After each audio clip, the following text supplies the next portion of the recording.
Bismillahirrahmanirrahim. Al-Fatihah li Rasulillah wa ali Rasulillah wa ashabi Rasulillah sallallahu alaihi wasallam. Ila arwah jami' masyayikhina wa sayyidatina wa ila arwah abaina wa ummahatina wa ajdadina wa jaddatina wa jaranina jami'il mu'minina wal mu'minat wal muslimina wal muslimat. Ala man hum bi Syekhina Sayyidil Imam Al-Habib Umar bin Muhammad bin Salim bin Hafidh ibn Syekh Bakar bin Salim. Ala man hum Sayyidina Syekh Al-Habib أبو بكر بن علي المشهور أن الله تنشم بالرحمة والمغفرة وعلم بركات مصرا في الدين والدنيا والآخرة على هذه النية وعلى كل نية صالحة جامعة لكل خير دافع لكل شر بسر النبي وأبي سر آل النبي بسر سورة الفاتحة. أعوذ بالله من الشيطان الرجيم. بسم الله الرحمن الرحيم. الحمد لله رب العالمين الرحمن الرحيم مالك يوم الدين إياك نعبد وإياك نستعين اهدنا الصراط المستقيم صراط الذين أنعمت عليهم غير المغضوب عليهم ولا الضالين آمين. بسم الله الرحمن الرحيم. الحمد لله رب العالمين. الحمد لله الذي جمعنا وإياكم في هذا المجلس المبارك، المجلس الذي فيه ذكر الله، المجلس الذي قال عليه الصلاة والسلام ما جلس قوم مجلسا يذكرون الله لا يريدون إلا وجهه فنادى مناد من السماء أن قوموا مغفورا لكم. اللهم صل وسلم على سيدنا محمد مفتاح باب رحمة الله عدد ما في علم الله صلاة وسلاما دائمين بدوام ملك الله وعلى آله وصحبه ومن والاه أما بعد. Puji dan syukur kita haturkan kehadirat Allah Subhanahu wa taala yang dimana pada siang hari ini Allah masih mengizinkan kita untuk dapat berkumpul mendengar melaksanakan salah satu kewajiban yang telah Allah Subhanahu wa taala wajibkan kepada kita, yaitu dengan kita dapat mengerjakan salat zuhur terlebih dalam keadaan berjamaah. Syukur pula kita haturkan kehadirat Allah Subhanahu wa taala manakala telinga kita masih diizinkan oleh Allah Subhanahu wa taala untuk mendengarkan akan hal-hal yang baik, hal-hal yang positif, maka itu merupakan ketaatan daripada telinga yang saat ini sedang kita pergunakan untuk berbuat ibadah kepada Allah Subhanahu wa taala. Seperti sampai kita ke hadis yang ke-34 yang disusun oleh Sayyidil Imam Al-Habib Umar bin Muhammad bin Salim Ibn Hafidh Ibn Syekh Bakar bin Salim di dalam kitab beliau Mukhtarul Hadis. Qala Rasulullah sallallahu alaihi wasallam ta'amul itsnaini kafi thalatha wa ta'amul thalatha kafil arba'ah. Rawahul Bukhari wa Muslim. Ini Nabi Muhammad mengajarkan kepada kita untuk tidak terlalu tamak dengan satu makanan ataupun satu hidangan. Ujar baginda Muhammad di sini ta'amul itsnaini kafil arba'ah. Misalkan ada makanan yang dihidangkan kepada kita jatah untuk 2 orang, maka ujar Nabi dikawa-kawakan untuk 3 orang. Apabila ada makan-makanan yang dihidangkan untuk kita cukup untuk 3 orang, maka cukupkanlah kata baginda Muhammad untuk 4 orang. Karena biasa kalau orang-orang Arab itu makan, kadang-kadang istilah makan sorongonon. Orang Arab itu makan berjamaah, bayim-bayan, baik entah lawan keluarga ataupun lawan orang-orang terdekatnya. Kadang-kadang istilah di sana itu para ulama kita mengajarkan makan nafsi, sorongan-sorongan itu ada. Ada orang kita sudah terbiasa makan sorangan-sorangan. Bahkan terkadang di dalam satu keluarga pun ada yang di antara mereka makan yang ada pernah seumur hidup berkumpul lawan orang rumah, makan asik soranganan di hadapan HP atau di hadapan TV atau di hadapan lain-lainnya. Nang anak sibuk, kuitan sibuk, sarumahan sibuk. Pada akhirnya keberkahan karena diturunkan oleh Allah Subhanahu wa taala dari setiap makanan yang dihidangkan itu. Ujar baginda Muhammad ta'amul itsnain, jatah makanan untuk 2 orang itu kalau ada orang ketiga maka dicukup-cukupkan untuk 3 orang. Jangan kasihan ya Allah, jatah 2 aja gini kena awak mau cari yang lain, kasihan orang. Yang Allah bubur misalkan yang kita makan jatah 50, yang datang 70, 20 jadi tumpang, jadi cukup makan naik. Nah, dikiti ya, sekira cukup sebedataan kebagian kayak itu nah. Kadang nyaman sebagian makan, sebagian nggak ada makan. Itu kesian yang nggak ada makan. Ya kalau yang nggak ada makan tuh kawah aja mano. Nah pemenahan emosinya musia, Karena sama-sama lapar nih pian yang biasa tumbur, babutan, la ilaha illallah. Itu kaidah disampaikan oleh baginda Muhammad sallallahu alaihi wasallam, makanan itu dicukup-cukupkan. Nah, kayak itu maksudnya. Nah, makanya rajin tuh di majelis bila tekanannya apa? Orangnya hibab, entah kurang tuh nah porsi nasinya. Bila tekanannya orang normalnya, nah normalnya juga porsi makanannya yang datang. Itu biasa di majelis seperti itu juga. Jadi dicukup-cukupkan. Nah, kemudian hadis yang ke-35, qala Rasulullah sallallahu alaihi wasallam, talabul halal wajibun ala kulli muslim. Mencari makan makanan yang halal atau rezeki yang halal itu wajib hukumnya. Ala kulli muslim, atas setiap orang muslim. Jangan apa asal ada rezekinya guru aja dari pintangan mana-mana enggak ada apa-apanya. Kada apa-apa napa, pian saat ini merasakan kada apa-apa. Tapi batang tubuh pian, kulit pian, daging pian yang ada di awak pian itu tuh kayaknya nang bakai badu. Keputingannya ya pian juga nang bakai badu, karena ujar baginda Muhammad, kullu ma nabata min haram fannar aulabi. Setiap darah daging yang tumbuh dari makan makanan yang haram, maka neraka pantas untuk orang itu ditempatkan nanti kelak oleh Allah Ta'ala. Na'udzubillah min dalik. Terkadang kita ini kada tahu pangnya kelata makan makanan itu halal kah haram kah, ya Allah. Makanya orang tua bahari berhati-hati, kita pun harus berhati-hati juga. Jangan asal apa mengungap-ungapnya. Seorang orang makanan taguk, nggak ada tahu di mana rimbanya, hasil pengolehan dari mananya. Nah itu. Makanya setiap orang muslim itu wajib mereka untuk mencari rezeki yang halal. Karena makanan yang halal pula seperti yang pernah kita sebutkan menjadikan sebab doa dikabulkan oleh Allah Subhanahu wa taala. Kemudian qala Rasulullah sallallahu alaihi wasallam, ghadwatun fi sabilillah aw rawhatun khairun minad dunya wa ma fiha. Ghadwah itu dulu ini diumpamakan artikan oleh para ulama, kita berjihad.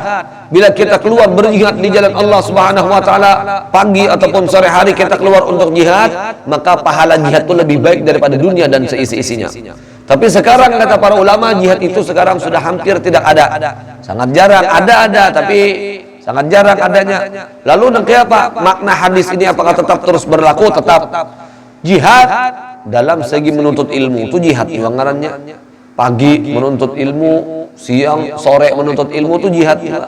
Selama tujuannya karena Allah, sama lah bebuhan pian begawinya pian itu berjihad juga. Nah, panang pian usahakan agar kawak memakani anak bini yang ada di rumah itu jihad juga ngarannya. Jadi jihad itu jangan hanya fokus kalimat yang pian paham ketika melawan orang-orang kafir, kada mesti itu. Kadang-kadang ada jihad-jihad yang lain. Nah, oleh karenanya ghadwatun fi sabilillah aw rahatun khairun minad dunya wa ma fiha. Segala sesuatu yang kita korbankan di jalan Allah, pagi kita keluar, sore kita keluar, maka itu lebih baik daripada dunia dan seisi-isinya. Kemudian hadis yang selanjutnya, qala Rasulullah sallallahu alaihi wasallam, ghanimatu majalis dzikir al-jannah. Ghanimah itu keberuntungan atau keuntungan yang didapat oleh orang-orang yang hadir majelis zikir. Zikir itu macam-macam. Orang mengucap la ilaha illallah, zikir tasbih, zikir tahmid, zikir tahlil, zikir. Orang membaca Al-Quran, zikir. Orang baca salawat, zikir. Orang hadir majelis ilmu pun juga zikir. Ghanimatu majalis zikir al-jannah. Ujar baginda Muhammad, keberuntungan yang akan didapatkan oleh orang-orang yang hadir majelis zikir adalah surganya Allah Subhanahu wa taala. Mudah-mudahan kita sembahyang 5 waktu zikir juga katanya, imbas sembahyang berzikir, pengajian zikir. Ini berarti dari salat kita tadi sampai detik ini dalam keadaan berzikirnya kepada Allah Subhanahu wa taala. Mudah-mudahan Allah taala memberikan kepada kita surganya. Amin. Allahumma amin. Rawahu Ahmad. Qala Rasulullah sallallahu alaihi wasallam, Fatimah bid'atun minni yubghiduni ma yubghiduha wa yubsituni ma yubsituha wa innal ansab tanqati' yawmal qiyamah ghairu nasabi wa sababi wa sihri. Rawahul Hakim. Ujar baginda Muhammad, Fatimah itu bahagian dari aku. Bid'ah itu bagian. Fatimah itu ujar baginda Muhammad adalah bagian dari aku. Siapa yang benci dengan Fatimah, maka aku pun akan benci dengannya, ujar baginda Muhammad sallallahu alaihi wasallam. Siapa yang berlapang-lapang terhadap Fatimah, aku pun akan melapangkan terhadap mereka, ujar baginda Muhammad sallallahu alaihi wasallam. Kenapa Fatimah ini begitu berharganya dalam diri baginda Muhammad? Karena Fatimah, beliau ini salah satu anak yang sangat dicintai oleh baginda Muhammad sallallahu alaihi wasallam dengan sangat luar biasa, dengan sangat istimewa. Oleh karenanya disebutkan di dalam beberapa riwayat pun, manakala baginda Muhammad melakukan perjalanan, baik perjalanan perang ataupun perjalanan lain-lainnya, datang baginda Muhammad ke kota Madinah, orang pertama yang dicari baginda Muhammad adalah Fatimah. Yang dicari pertama kali oleh baginda Muhammad adalah Fatimah. Imbah itu apa? Langsung dikecup oleh baginda Muhammad bila tetamu di antara dua kening Fatimah bintur Rasul sallallahu alaihi wasallam. Tuntung berperang, bukan bini sini dan sini jari, anak sin Fatimah dulu. Dengan Fatimah ini dasar luar biasa. Makanya baginda Muhammad bid'atun minni, bagian dari aku. Siapa yang cinta lawan Fatimah, maka baginda Muhammad pun juga akan cinta terhadap mereka. Nah, makanya Fatimah ini luar biasa. Nah, suatu ketika Fatimah pernah mengadu kepada baginda Muhammad sallallahu alaihi wasallam, datang ke rumah baginda Muhammad yang ada Aisyah radhiyallahu taala anha. Lalu ujar Fatimah, sampaikan kepada ayahku, wahai Aisyah, bahwa aku keuyuhan begawi di rumah. Batu bang, bulik sedikit. Datang baginda Muhammad, disampaikan oleh Aisyah kepada baginda Muhammad sallallahu alaihi wasallam. Setelah tahu baginda Muhammad apa yang dikeluhkan oleh Fatimah, hancap baginda Muhammad mendatangi lawan Fatimah. Tengah malam, bukan tengah malam, hampir di awal-awal malam. Ketoksirin pintu. Assalamualaikum. Tahu Fatimah baginda Muhammad yang datang. Seketika itu baginda Muhammad sallallahu alaihi wasallam langsung masuk ke kamarnya Fatimah dan Ali bin Abi Thalib karramallahu taala wajhah. Lalu langsung diberikan nasihat oleh baginda Muhammad, ya Fatimah, engkau itu tidak memerlukan pembantu, tapi yang engkau perlukan hanya tasbih subhanallah 33, alhamdulillah 33, Allahu akbar 34. Membaca zikir tersebut dianjurkan oleh baginda Muhammad sebelum guring. Itu baik bagi Fatimah ataupun bagi orang-orang setelah Fatimah. Ujar Sayyidina Ali, setelah Nabi Muhammad memerintahkan kepada kami berdua untuk membaca zikir tersebut, kami baca setiap hari. Ujar Ali bin Abi Thalib karramallahu taala wajhah. Zikir subhanallah tadi, alhamdulillah, Allahu akbar 33, Allahu akbar jangan 34. Nah, imbas sembahyang teman. Nah, kayak itu zikir sebelum guring. Nah, wa innal ansab tanqati', nasab-nasab itu terputus kecuali nasab dan keturunan baginda Muhammad sallallahu alaihi wasallam. Makanya pian di antara keistimewaan nasab keturunan Nabi dipelihara, dijaga oleh Allah Subhanahu wa taala. Ada istilah kata apa? Oh, ini kada tahu nih ke atas saya siapa dicari pasti dapat. Keturunan mereka itu dari mereka sampai ke Nabi Muhammad. Ada nang 7, 10, 15 dan seterusnya. Tergantung jauh atau kadanya. Nah, sementara kita, masya Allah, tabarakallah, nasab keturunan kita paling jauh sampai ke Datuk Pinandunya. Apa Marjuninya sampai mana? Marjuni bin siapa pian?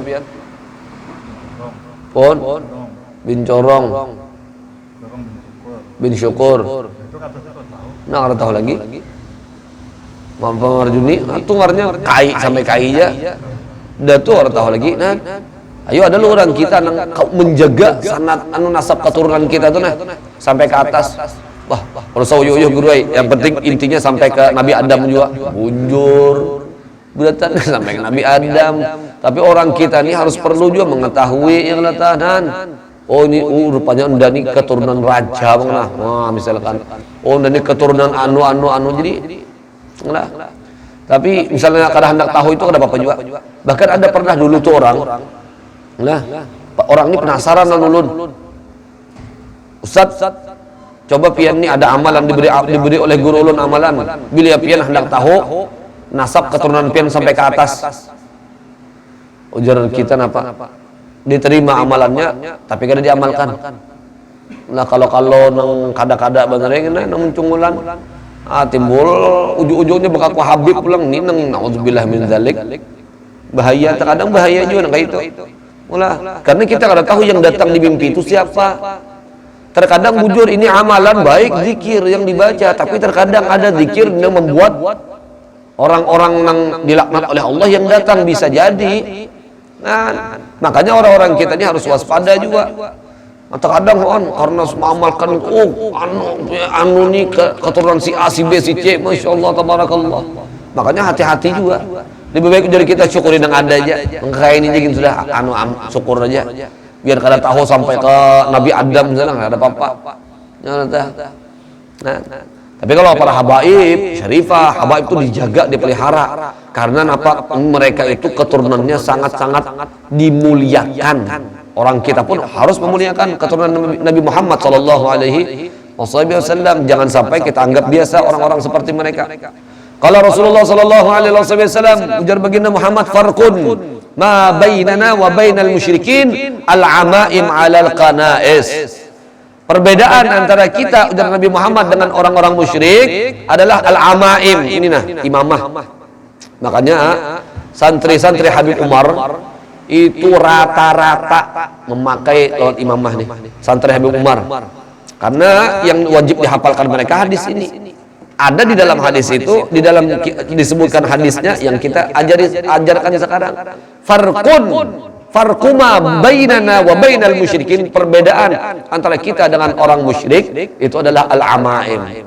Jadi sebenarnya imamah ini boleh saja dipakai oleh siapapun, kadang mesti harus alim, harus A, B, C dan lain sebagainya. Yang penting kitanya mengakui kita ini orang bodoh. Kita memakai imamah ini mengikuti sunnahnya Nabi. Begitu banyak orang-orang pakai imamah padahalnya buntat. Padahalnya nggak tahu di agama, nggak tahu apa-apa. Bahkan terkadang dengan imamah mereka menjual agama. Nah itu yang lebih parah. Kalau kita sekedar mengamalkan sunnah Nabi, kenapa apa? Hidupkan sunnah Nabi. Karena termasuk sunnah Nabi. Makanya pian apalagi kalau hari raya Idul Fitri, Idul Adha, kada das kumpul santri nang kada memakai imamah seberatan pakai imamah. Wah, kada apa-apa. Ada pulang napa? Sekolahan-sekolahan lain kada sik imamahan ada juga. Jadi terserah kita aja. Yang penting persepsi kita positif lawan orang itu. Nah, jangan kita apa ini orang gak alim kisah nah itu prasangka buruk ngarannya lawan orang. Itu kada baik ngarannya lawan orang. Umpama kenapa? Orang ya biasa aja.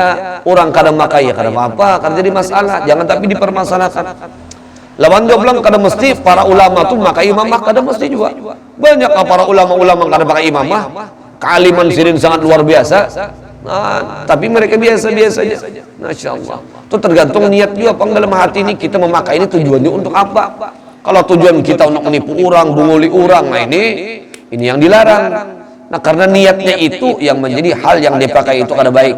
Nah, oleh karenanya orang-orang kita Masya Allah dulu itu hijabnya di daerah kita nih sangat jarang orang pakai gamis. Orang pakai gamis orang-orangnya aja. Nyatai orang-orangnya aja yang kata amun tulak haji hanya kawan keluar gamis. Dapatnya di wadah kita kada ada orang namanya jahit gamis kada ada. Ngolah gamis masih kada bisa ya kata. Mau ya ini di tengah kota di tengah-tengah kampung kita suruhkan orang menjahit gamis bisa. Nah, tapi bahaya itu dasar faktornya juga kada ada ya kata. Lalu napa jarang orang bergamis, beliau karena bergamis orang alim, orang soleh, orang bagus dia prasangka baik kita kepada orang itu bagus. Nah itu. Wah ini, Masya Allah jangankan biar tuan gurunya, terkadang tuan gurunya pakaian biasa, baju kaos betapihan yang itu anak muridnya sekali datang berbolang, bergamis, berjubah. Masya Allah jangan perguruan ada hari kala tuh, waktu hanya rami kekanakan dari Hadramaut bulikan ada para murid-murid nang datang dari Hadramaut ini memakai pakaian Masya Allah tabarakallah datang ke pondok pesantren Al-Falah ngaran guru-guru di Al-Falah itu lebih biasa tapi baju koko ada nang baju kaos dalam ya Masya Allah tabarakallah santai nah tapi itu tergantung niatnya juga pulang niat hatinya apa kalau niat hatinya untuk yang tidak baik maka na'udzubillah min dzalik. Tapi kalau niat hatinya untuk mendirikan sunnah, melaksanakan sunnah silahkan. Ada bapak. Untuk. Bahkan terkadang ada makna-makna dari setiap imamah itu dasar ada. Sebagian para ulama itu dasar memiliki makna. Kalau kita ini berbarang saja. Kenapa lilitan sakit kepala? Itu orang kita nih. Yang kata, kalau orang itu dasar, dasar ada ijazahnya, diijazahkan, lah, tata caranya, nang dia itu, tapi macam-macam juga pengpulang yang kata, kayak ulun jam melihat di Hadramaut, macam-macam juga kan yang satu jenisnya ada berbagai macam-macam cara memakai imamah itu macam-macam juga. Nah, jadi imamah luar biasa. Nah, pakaian pembeda antara orang muslim dari Nabi Muhammad dengan orang musyrik. Al-amaim 'alal qanais ni qalan suah ngarannya nah. Dan kita pakai kopiah nih. Nah, karena orang-orang apa musyrikin dahulu pakai kopiah juga, tapi kopiahnya kada kayak kopiah kita wayah ini. Pang ya kalau tah kopiah begini tuh ya nang rajin di TV-TV itu nang penang tanggung-tanggung eta. Menjaga kawa diolah gasan tanggukan iwak tuh kawa. Nah, itu beda juga apa kalau wah ini, apalagi sudah wah ini dengan kecanggihannya yang Allah tahu. Jadi karena memiripannya sudah antara kopiah kita dengan kopiah orang-orang musyrik. Nah, Masya Allah, saking canggihnya tuh zaman kita wah ini. Jenis kopiah aja wah ini bilang apalagi setiap daerah ada jenis kopiahnya masing-masing. Masya Allah. Nah, wadah kita kopiah jangang. Nah, kopiah jangang tulak Arab sana. Apa aja kopiah orang Arab nih. Benang jual kopiah, benang karas untuk bagian kopiah jangan. Nah, Abi jual nih kopiah hadiah dari Pak Jokowi semalam. Hadis yang ke-40, kala Rasulullah sallallahu alaihi wasallam, kala Allah Ta'ala, ini hadis qudsi namanya. Kalau ujar Nabi Muhammad, kala Allah Ta'ala, berfirman Allah Ta'ala, ini bukan firman, bukan Al-Quran. Kalau melalui lidah Nabi Muhammad itu disebut dengan hadis qudsi. Terkadang, nah ini ada ulun gambarkan dulu. Al-Quran itu Allah menurunkan kepada Jibril kepada baginda Muhammad. Itu disebut dengan Al-Quran. Sesuai dengan aturan.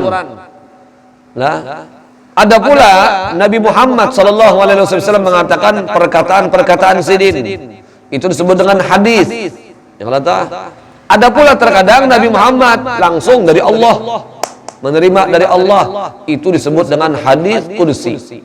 Nah, kalau kita lihat sepintas, yang lebih hebat tuh hadis qudsi. Paham ya kalau Allah langsung lawan Nabi Muhammad dengan tanpa perantara Jibril, kada. Tetap Al-Quran lebih hebat, lebih afdol, lebih. Al-Quran kita baca satu huruf, 10 kebaikan kita dapatkan. Hadis qudsi kada tentu kecuali kita mengamalkan. Nah, gitu. Itu ada perbedaan-perbedaannya diutarakan oleh para ulama-ulama kita. Perbedaan antara Al-Quran, hadis qudsi dan hadis Nabi sallallahu alaihi wasallam. Hadis qudsi, qala Allah Ta'ala, ana 'inda dhanni 'abdi bi. Aku itu sesuai dengan prasangka hamba-hambaku, ujar Allah. Falyadhunna bima sya. Maka prasangka baiklah terhadap diriku. Bila kita tak berprasangka buruk, sudah Allah keburukan depan diberikan. Yang kada baik Allah Ta'ala nih bilang kada sing bari-bari rezeki yang Allah. Maka dasar dingalihakan, kada diberi rezeki oleh Allah Ta'ala karena prasangka kita. Nah itu coba prasangka kita ini baik. Allah Ta'ala itu maha kaya, Allah Ta'ala itu maha pemberi, Allah Ta'ala itu maha adil, maha bijaksana, maha dan lain sebagainya. Maka sesuai dengan prasangka baik kita akan diberikan oleh Allah Subhanahu wa Ta'ala. Berprasangka baiklah kepada Allah. Nah, ini ujar guru Juhdi Bahari itu apa? Kita yang berusaha memahami Allah, bukan Allah yang memahami kita. Ini terkadang kita ini tak lalu meminta, ya Allah, tapi perintah Allah kadang kita laksanakan. Kalau kita disana meminta, maka gawian yang diperintahkan oleh Allah Ta'ala dulu gawi. Makanya di dalam surah Al-Fatihah bunyinya iyyaka na'budu. Hanya kepadamu kami menyembah, wa iyyaka nasta'in, dan hanya kepadamu kami minta pertolongan. Beribadah dulu hanya minta tolong. Orang kita ini terbalik. Nah, meminta dulu. Nampak contoh rajin orang kita nih. Karena bila anda berhasil kena usaha, anda baca manakib. Baca manakib itu termasuk kenapa? Orang baca manakib di awal itu jadikan ibadah. Ya Allah. Jadi itu menjadikan sebab rezeki itu nyaman, rezeki itu lancar dan lain sebagainya. Orang kita nih bila unda baca itu balik. Orang kita ini terbalik. Orang kita ini kada bertawasul dengan amal ibadah kita. Padahal bertawasul dengan amal ibadah itu boleh di dalam syariat Islam. Ada cerita tiga orang hamba Allah masuk dalam goha. Jangan terkunci tertutup ketika itu goha itu tertutup oleh batu. Ada kalau keluar orang bertiga nih, masing-masing bertawasul dengan amal ibadah yang pernah mereka gawi selama mereka hidup di dunia. Sikung bertawasul terbuka, sikung pulang terbuka, sampai ketiganya akhirnya kawat bertiga itu lolos dari goha tersebut berkat tawasul dengan ibadah. Makanya orang kita tuh belajar membalik pulang, belajar membalik, jangan dibiasakan bila kena hanya baca manakib. Baca manakib dulu, dengan sebab manakib mudahan dilancarkan oleh Allah. Kayak itu. Nah, dengan sebab ibadah dulu, hanya kena mudahan dilancarkan oleh Allah. Tapi ya sedikit banyaknya ada bujur jadi orang kita nih. Kalau ketika kita berniat, itu sudah ada niat karena dalam hati, niyatul muhtiyah. Niat pun sudah diganjar ibadah pahala oleh Allah Ta'ala. Makanya yang berniat membaca manakib itu mungkin kalau Allah Ta'ala kabulkan juga hajat kita itu karena niat kita itu tadi itu.